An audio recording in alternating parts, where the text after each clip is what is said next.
Hey guys, welcome to this video. In this video, we want to find the value of this expression. 5 minus 2 times 5 minus 2. Are you ready to solve? Let's go ahead and get started. 5 minus 2 gives us 3. And again, here inside this parenthesis, we have 5 minus 2. So, 3 times 3 gives us 9. But this answer is not correct. Because according to the order of operations, which is PEMDAS,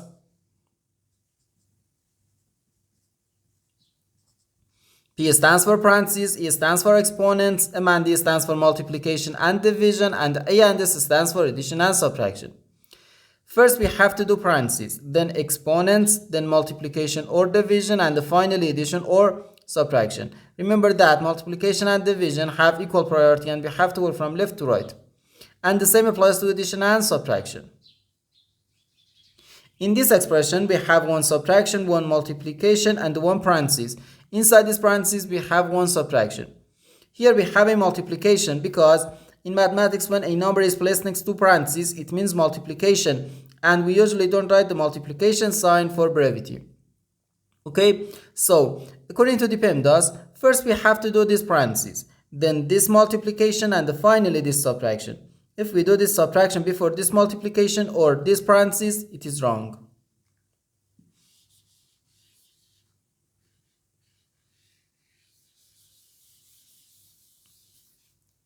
So first we have to do this parenthesis.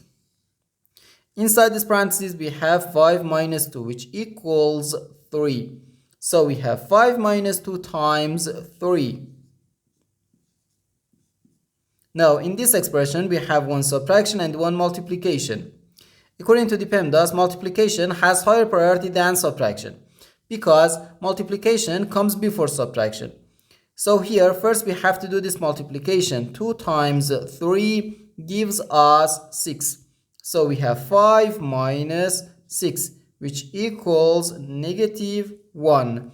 And this is our final answer to this problem. The correct answer is negative 1.